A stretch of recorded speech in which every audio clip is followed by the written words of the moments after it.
आपको सर छिपा के रहने के लिए जगह नहीं देते वो लोग।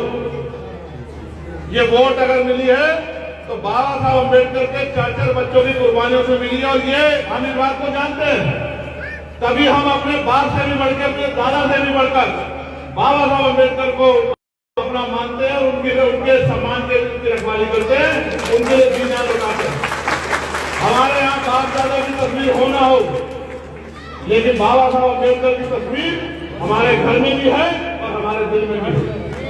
चाहे वो व्यक्ति कक्षा 5 पढ़ा हुआ हो, चाहे वो 10 पढ़ा हुआ हो, ग्रेजुएट हो, पोस्ट ग्रेजुएट हो, इंजीनियर हो, डॉक्टर हो, लेकिन सब बाबा साहब अम्बेडकर के संघर्ष को, उनके बलिदान को, उनके योगदान को मानता हूं। तो मैं बात आपको इसलिए बता रहा हूं, आपको वोट देते बहुत दिन हो गए।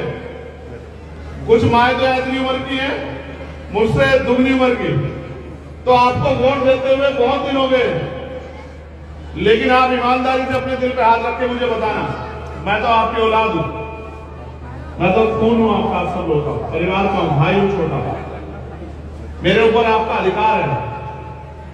क्या कोई चुनाव के बाद आपको पूछने आया? ईमानदारी से बताओ।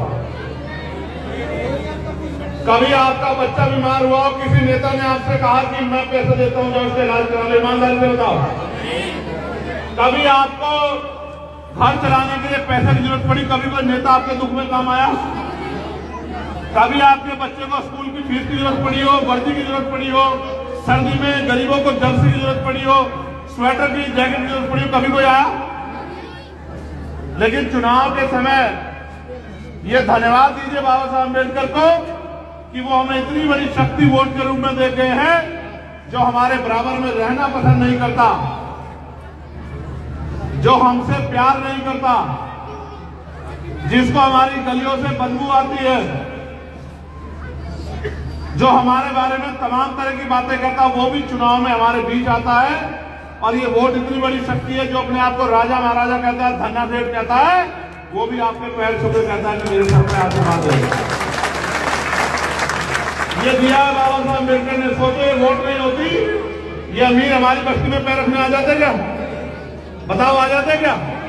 जिन्होंने हमें दर्द में तड़पते देख के कभी हमारे बारे में नहीं सोचा, वो हमारी बस्ती में हमारी परेशानी हल करने आ जाते क्या? ये नहीं आते। ये बाबा साहब अम्बेडकर की वोट की वैल्यू है। और इस वोट को वो खरीदने का प्रयास करते हैं। वो जानते हैं कि इनके पास पैसा नहीं है, इनके बच्चे पढ़े लिखे घूम रहे हैं, इन्होंने मेहनत करके कमा के पढ़ा लिखा दिया, उन पर रोजगार नहीं, उन पर घर बनाने के लिए साधन नहीं, तो वो हमारी वोट को खरीदने का काम करते हैं। और हम ये सोचते हैं हमें तो वोट देनी है, तो किसी को भी दे दे, क्या फर्क पड़ता अगर कुछ मिल रहा है। लेकिन ये सोचो कि अगर ये वोट इतनी आसान होती तो बाबा साहब अम्बेडकर इसके लिए अपने 4 बच्चों की कुर्बानियां नहीं देते। ये वोट हमारा हथियार है, ये वोट हमारी ताकत है, ये वोट हमारा आत्मसम्मान है। और कोई अपने आत्मसम्मान को बेचता नहीं है, अपने आत्मसम्मान को सुरक्षित रखता है और उसे शक्ति बनाता है। ये वोट हमारा हथियार है। जैसे शीशा हमारा हथियार है, वैसे ये वोट हमारा हथियार है। और जब तक इस देश में बाबा साहब अम्बेडकर के द्वारा दी गई वोट हमारे पास है, बड़े से बड़े राजा महाराज धन्ना सेठों को हमारी चौखट पे आके सर रगड़ना पड़ेगा। लेकिन सोचो अगर ये वोट चली गई तो हमारा क्या होगा? आज तो इसकी भी तैयारी की जा रही है कि हमारी वोट हमसे चली जाए। देखो मैं आपको बताता हूं, आप जानते हैं मैंने 16 महीने जेल काटी। मैंने दिल्ली में 2 बार तिहाड़ काटी है। मुस्लिम समाज के लोग हमारे खड़े होंगे। आपके नेता रात को नहीं लगा होगा कोई, जिनको वोट देते आप विधायक और एमपी बना के बिठाया आप लोगों ने। मैं अकेला सकता और भीमान में के लोग जो जमा मस्जिद में खड़े थे आपके लिए लड़ने के लिए, आपको एहसास नहीं है। जिन्होंने जेल काटी, जिन्होंने मुकदमे खाए, जिन्होंने लाठियां खाई, जिनके पैरों के नाखून खींच लिए गए, जिनकी हड्डियां तोड़ दी गई, आपके नेता जिनको बना के बिठाते हो, ये जब आप पे मुसीबत आती है दरवाजा बंद कर लेते हैं। ऐसा उदाहरण है 21, 22 MLA बन के वसीम की FIR नहीं करा रहे थे लोग। जब वसीम को पीट के मार दिया था, आपको याद होगा। मैं तो आपको याद दिला रहा हूं कि आपको याद है, ये भीम आर्मी के लोग, ये महेश सिंह, ये अमरीश कपिल, ये डिक्कन, ये तमाम हमारे आसाम, ये सब लोग आपकी हर एक लड़ाई में चाहे रुके हुए हरिद्वार, ये अधिकारियों के सामने मोर्चा निकाल के आपकी आवाज उठाने का काम करते हैं। लेकिन चुनाव के समय आप उन कुर्ते वालों की बातों में आ जाते हो। वो कुर्ते वाले जो किसी के नहीं होते, वो कुर्ते वाले कुर्ता तो सफेद पहनते हैं, लेकिन मन में जो इच्छा रखते हैं वो आपसे फायदे की रखते हैं। वो अपने आपके फायदे की नहीं रखते, आपके फायदे की रखते तो आजादी के 75 साल बाद आपकी हैसियत बदल गई होती। आज आपके भी पक्के मकान और बढ़िया घर होते और आपके भी बच्चे रोजगार कर रहे होते, आपको भी मेहनत मजदूरी नहीं करनी पड़ती। ये दिया है सत्ता बैठे लोगों ने। मैं आपसे पूछना चाहता हूं, क्या बिना शिक्षा लिए हम लोग 400 रुपए की मजदूरी करके इज्जत की जिंदगी जी सकते हैं क्या? ये शिक्षा को इन्होंने प्राइवेट कर दिया। आज अगर गरीब को पढ़ाना हो, पहले 0 बैलेंस में एडमिशन होते थे। हमारे पढ़े लिखे बच्चे खड़े होंगे, आप पॉलिटेक्निक करनी हो, ITI करनी हो, BTech करनी हो, MTech, सारे रास्ते बंद कर दिए। इतनी फीस गरीब का बच्चा दे नहीं सकता। ये सरकार में बैठे भाजपा के लोग स्कॉलरशिप नहीं आती है। मुझे लेटर लिख के भेज दो, मैं लड़ा भी जाकर स्कॉलरशिप के लिए पिछली आपकी IIT के बच्चों के लिए, ITI के बच्चों के लिए मैंने जाकर मंत्री जी को कहा कि उत्तराखंड में पोस्टर लिखा था 23-24 का, वहां के बच्चों को फीस भी मिली 22-23 की भी। जरा आप खोल के देखो कि सरकार हमारे लोगों के साथ क्या कर रही है। उन्होंने काम करा के देंगे। मैं बात आपको इसलिए बता रहा हूं, नगीना के लोगों ने मुझे वोट दी, आप सब लोगों ने मुझे पैसा देकर सहयोग किया, आपने मेरे लिए दुआएं प्रार्थनाएं की, और जब मैं जीत कर गया पार्लियामेंट में तो मैंने आपके सम्मान की रक्षा की। कभी आपका सम्मान कमजोर नहीं पड़ने दिया। आज आप ईमानदारी से बताओ, क्या चंद्रशेखर आजाद से ज्यादा पार्लियामेंट में लड़ता है कोई किसी के लिए? हर गरीब आदमी की आवाज उठाने के लिए मैं लड़ता हूं।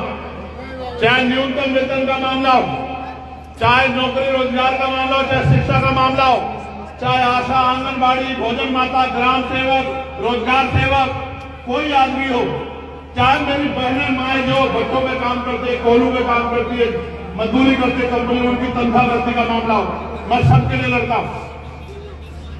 ये आपने मुझे ताकत दी है, मैं आपका कर्जदार हूं।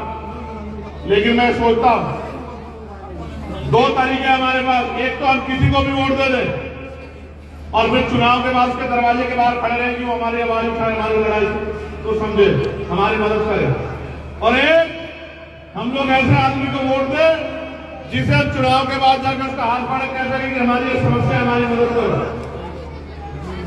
अब आप किसी और को वोट दोगे तो वो क्या चुनाव हारे जीते, क्या आपके लिए खड़ा होगा मुझे नहीं पता। लेकिन अगर आपने चंद्रशेखर आजाद की हाथ को मजबूत कर दिया तो आपको कितने लोग मिलेंगे काम करने वाले? अमरीश कपिल, महेश सिंह, एहसान, परवेज और चंद्रशेखर आजाद आपकी सेवा में 24 घंटे तत्पर।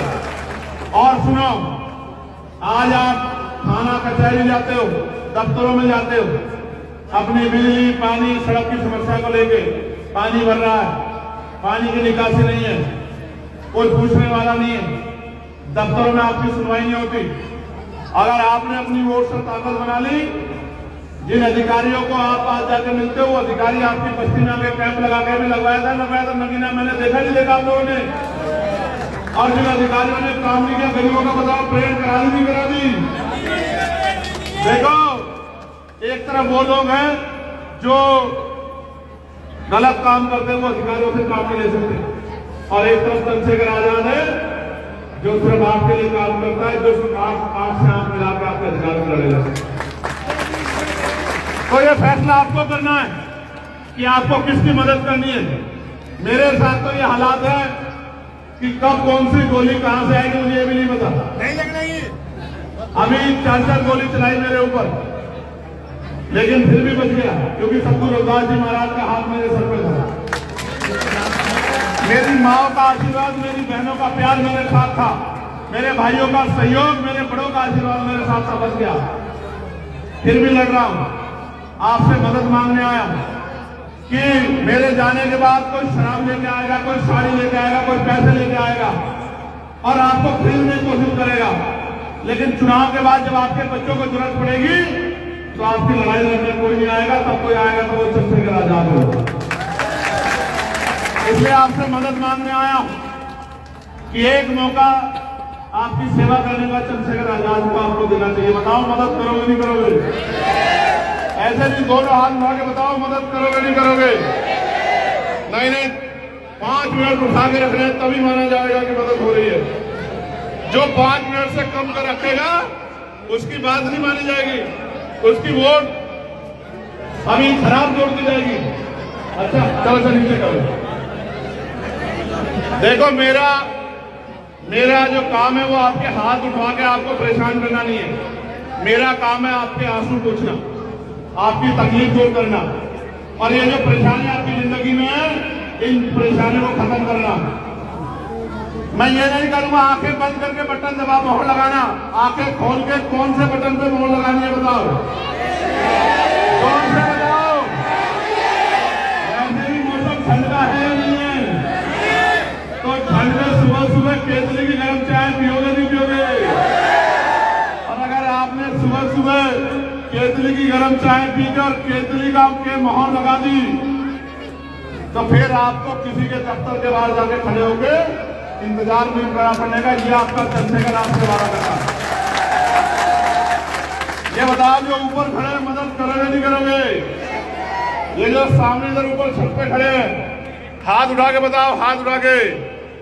और वो जो उधर खड़े हैं उधर ब्लैक जैकेट वाले हमारे भाई बताओ मदद करोगे नहीं करोगे? और वो जो उधर खड़े हैं वो वहां, और ये जो पीछे खड़े हैं पुलिस के साथियों से इसलिए वोट नहीं मांग सकता, इनका वोट नहीं है यहाँ इनके, इसलिए इनको नहीं कह रहा हूं। देखो मेरी बात सुनो, हजारों सपने लेके मैदान में उतरा हूं और सपने मेरे नहीं है। अगर मुझे अपनी परवाह होती तो आज इतना सक्षम हूं, आप जानते हो तनख्वाह मिलती है आराम से पढ़ के सो जाता। यहां आने का एकमात्र मकसद ये है कि इतने साल हो गए आपको हम उठा के देखते हैं कि कोई हमारी सुनेगा, कोई हमारी बात करेगा। लोगों ने आपसे अपना मतलब निकाला है। इस बार आप पे मौका है कि आपकी वोट से जो ताकत बनेगी वो ताकत आपकी ताकत होगी। आप अब तक सबको जिताते आए हो, इस बार अपने आप को जिता लो, अपनी ताकत बना लो। और बाकी तो ये इसको जानते नहीं जानते, इसकी ससुराल यहाँ पड़ोस में इसको जानते हो नहीं जानते हो?